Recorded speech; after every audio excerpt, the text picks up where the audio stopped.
$300 because that's the amount he was giving me. I said, no, it depends on your budget. What budget do you have? The man said, I'll give you $1,000. I said, we are on. So the show that opened me to the international market was that show I did in Kenya for over 5,000 people. It was at the Bombers. And I performed twice because they wanted us to perform twice. But my first set was so good that when I came back for the second time, I didn't even have to be funny. Whatever I said just passed. So Oprah Williams held on to me. We did a couple of shows in Nigeria. He took me to Nigeria. Was supposed to, then we also came here because after we did Kenya, we came back to Uganda. And that was the birth of Africa Loves. Because when he came to Uganda, he got sponsors. The place sold out. And he took all the money. I said, Salvado. So you go to Nairobi. Yeah. You do this first show. Yes. You come back to do another edition of the same show in Uganda. In Uganda, and then Africa Loves was born. Yes. That is season 1. Season 1. Awesome. Because I was like, how can a Nigerian come to my country and sweep all this money? What am I doing for myself, Salvador? I was actually very disappointed in myself. I said, I know comedians. Yeah, I have comedians. I have their access. Why can't I talk to them? Then when he took me to Nigeria, because we did Kenya, Uganda, Nigeria. When we went to do the Nigerian edition, there was a South African promoter who wanted to see the idea also, because he wanted to start his own night called Stand Up Africa in South Africa. So when he reached there, the whole lineup, 80% of the people, actually 70% of the lineup were Nigerian comedians, and they were speaking their language. Then it was Kotilda, myself and Eric Omondi. We performed in English. So this South African guy was like, what? This is talent. He was excited. He calls me after my performance and says, dude, I need to take you to South Africa. So basically, one promoter exposed me to another, who exposed me to another. Because it's from that show in South Africa that I met Basket Mouth. Wow. So do we say now, ever since season 1, you've been doing different editions until today when you're doing season 5 on Friday? Season 1 was the biggest challenge of my life because after the show I was in a debt of about 40 million. And in my head I was like, Salvador, how are you going to manage? I was scared. But I said I have to do this. I have to prove to the world that I can do this. The good thing, I had gigs, international gigs. You understand? So 40 million compared to $1,500 of international gigs every time you go was not a big debt to pay back. And the beauty is the people who kubanjad me were my friends. Were they at the show? They understood. Mr. Steve Jean, thank you so much. Musta Abdallah, they were very, very patient. Lawrence Musoke, Soki, Bad Style, they were very, very patient with me, and so they gave me enough time to pay back. I think I paid Steve Jean after like almost a year. That's when I managed to clear my debt.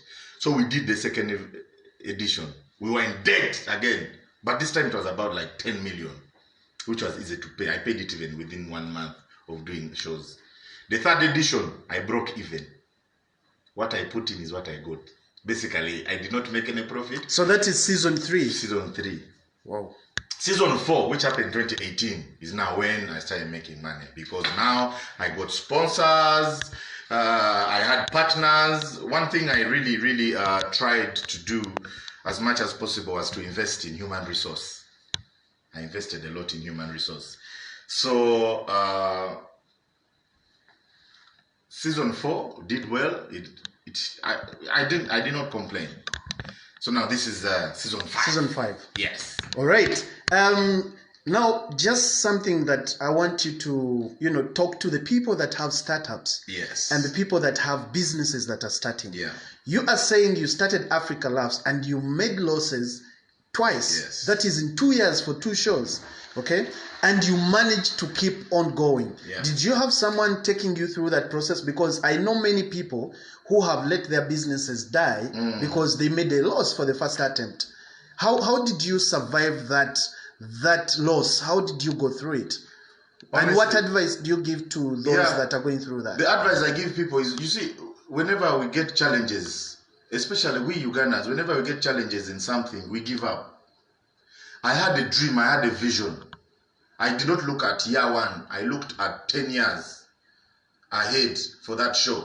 Because, however, we gave that the first edition, we gave out a lot of tickets. And it's after that first edition that in my head, I was like, this thing is going to work. Because the response I got from the media, from the people who attended, from the potential sponsors who came, was exceptional. That I realized this thing is going to become bigger and much, much better. So I had to have zeal and have the heart to make sure I do the second edition. The fact that the sponsors saw I did this thing without them, and I managed, for them coming on board was a very uneasy piece of cake. That's why today there are over 15 sponsors. And it's funny that some people think I just put their logos on my what? On my the artwork. The artwork. Because nothing.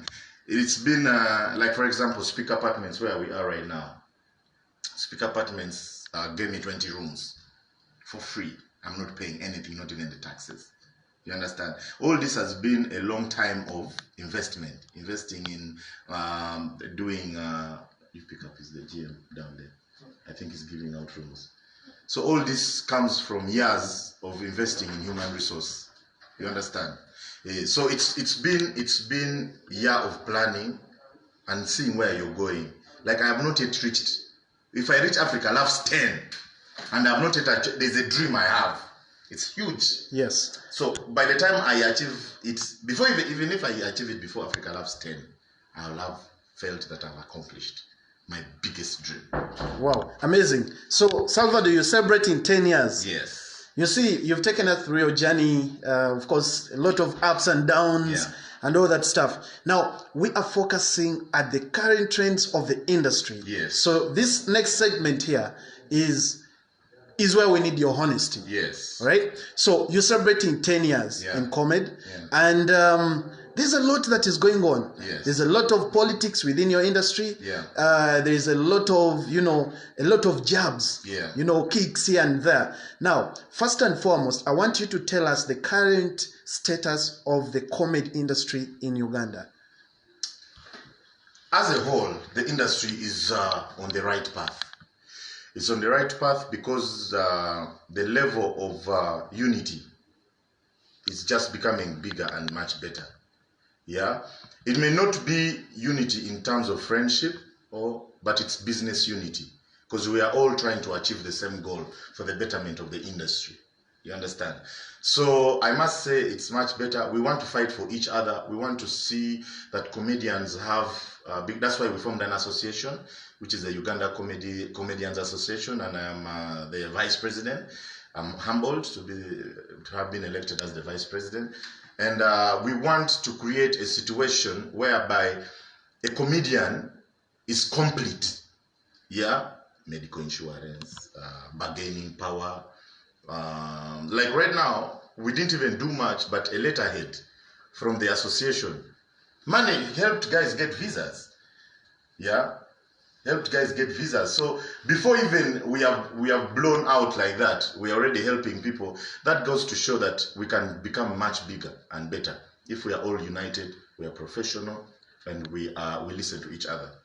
All right. So talking about the professionalism in this COMED industry. Yes. I am told from what I read, the comedians have different sections. Recently, when you launched the association, there is a group that is saying, yes, we are not catered about. Or the people that have the resources and the platform, the likes of Salvado, and I'm going to talk about your other partner in the industry, who is Alex Muhanji, are selective. They don't give everyone an opportunity. Yeah. Is that true? That's not very, very true, because most of these people, and I must commend Muhanji, because his platform has exposed, it has brought out so much talent. There are so many people, even me, I had never known were existed. But the guy has given the platform to so many comedians out there. And it's very painful for a guy like that. I'm talking about Senga Sebanga, because he's the guy who formed the other association, calling it the Luganda Local Comedians Association, local Uganda Comedians Association, and unfortunately registered it as a company.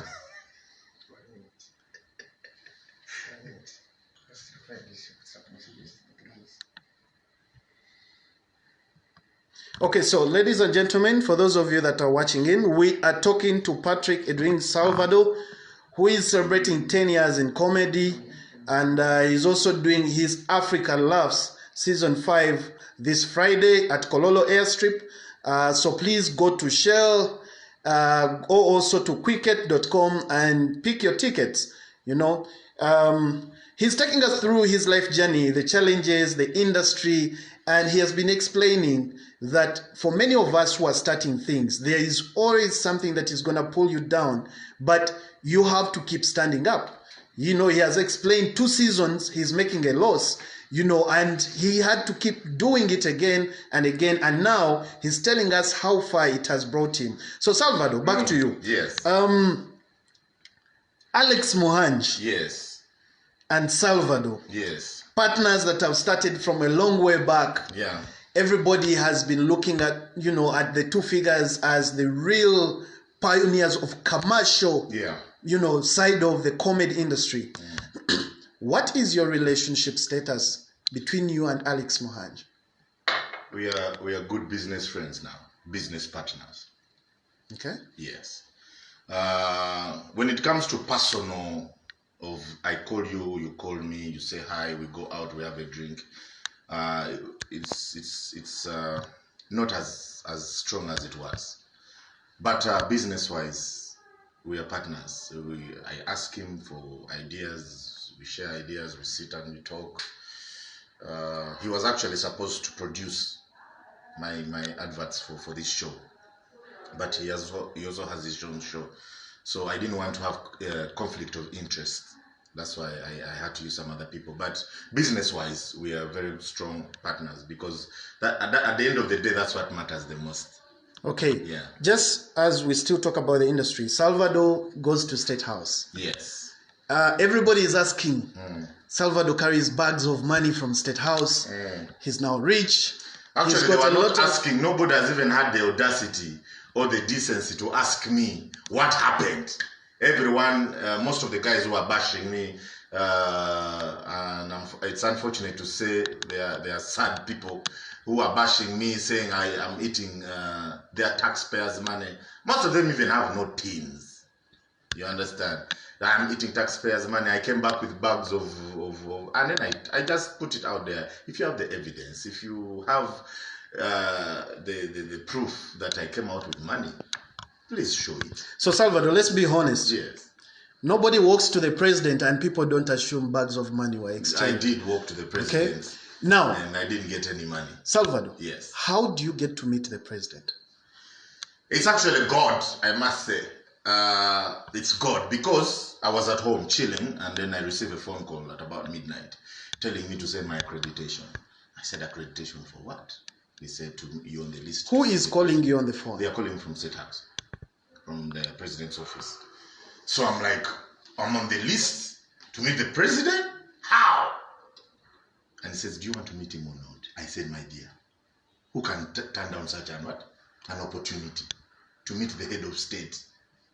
I sent my accreditation via WhatsApp, and then in the morning, Balam calls me and he tells me, let's link up at midday. Around midday, we linked up at Sheraton with a couple of other people who wanted to meet Mzee, and he met us. And it was one of the greatest discussions I've ever had with a human being. Of late, I'm meeting people whose talk is just inspiring, who have changed my mind, my mindset, who have helped me to start reasoning compared to keep on thinking. There is thought, and then there is reason behind that thought. The reason is what puts that thought into action. And I learned those words, those wise words from the great Hamish Chibgundu of Ham Towers, Ham Enterprises. And I must say, I am very, very honored, because the wisdom from these 2 gentlemen, the president and this businessman, has helped me realize what I am supposed to do for my life. All right, Salvador, You shake the president's hand. Yes. Do you walk away without asking for anything? Actually, I did. Or does he actually let you leave without asking you a question that maybe he wants you to campaign for 2021 or something? Did you walk away without saying a thing to him? The president can never ask you to campaign for him. Okay. Yeah. But he asked me a question. And this is now what we discussed. He asked me, what do you want? What can I do for you? And I think it's my response that earned me some respect from this whole office. Because I told him, yeah, I'm okay. As a youth, I have used the platforms, I've used the resources I have to make a living for myself. I have never begged anyone for a coin. I have never knelt down for anyone to pour me money. I have never asked for help. Whoever supports me supports it genuinely because they have seen my hard work. But I told him, there's a problem, there's a gap between you and the people. Mostly because of the middle people you have. The arrogancy of the middle people who deliver your message is where you have people having problems with you. And he even openly told me that I have a problem with communication from my party. They do not relay my messages very well. But I have the interests of the people at heart. I told him point blank. I told him, you put people who are going to be very arrogant. So I asked him a question. Mose, imagine, what do you think Catherine Kusasira is going to tell me, Salvado? I'm the one down there. The person who's supposed to deliver the message is Catherine Kusasira. Oh, full figure. What are they going to tell me that are going to make me think about you for 2021? Either they're going to get money, become excited, they come and tell you, Mzaja ina sendi, oh yagara to yagara, are you joining or not? And that's the approach most of them have been using. But I'm more than money. I need value. You understand? And the man looked at me and said, you're brilliant. And I said, Muse, now this is where the envelope came. And I told him, Muse, by the way, I've been in this industry for 10 years. And I have a show, a celebration, at Kololo Airstrip, and then I mentioned I have written the letter to Ministry of Defense. I'm still waiting for their response in regards to the venue availability. And I told him, in fact, if you're free, please buy a table and you come for my show. He said, do you want to do it where? I said, Kololo Airstrip. Then he told his PPS, please, if it is available, give it to him. He's my Muzukuru. That was the envelope I got. Because it saved me 30 million Ugandan shillings. Because the venue alone is 30 million. Security, you add another 5. But I've saved 30 million on the venue, 5 million on security, which has been provided by the president. And I am forever very grateful. I am humbled. I am honored. But to come out of State House with a bag, that is not me. It will never be me because I work hard for my money. I don't believe in handouts. Thank you. I think now all the Ugandans have it loud and clear. So Salvado has told you he never walked out with any bag. He actually only asked for the venue, and he said 30 million shillings worth of the venue is what he got from the president. All right, Salvado, as we wind up, yes, you are a family man. Yes. All right. We, as you know, we're talking about your journey. We didn't talk about your dating and all this stuff. Yeah. But just one question: how do you balance between comedy and family affairs? One thing I've done to help me is involve my wife in the businesses. My wife is my financial controller. She's the one in charge of. She makes very, very important decisions for the company, for the shows. So she knows what we go through. If we make a loss, she will understand. If we make money, she will enjoy it. You understand? So balancing the two has never actually been a challenge because my wife is part of the whole arrangement, the whole system. Just to go back a bit, does your wife date you knowing that you're a comedian?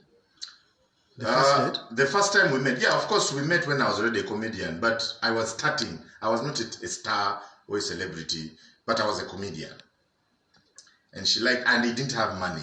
So it's not like she loved me because I was a comedian, I had money, I've been traveling. No. When we met, I had even never traveled outside Uganda. That was 2010. We met in 2010, we made things official in 2012. She got pregnant in 2013. Don't play with me. Yeah. So she's part of my business. We know when to manage, and like when I'm free, like she'll know when I'm free, so I cannot lie. So when I'm free, I dedicate the time to the kids and to her. When I'm busy, she knows because she's part of the program. Yes. Amazing. So Salvado, you have got a show on Valentine's Day. Yeah. A couple of sponsors. I understand you're also a Singleton brand ambassador. Yes. Okay. So I want you in a few minutes to invite people to come and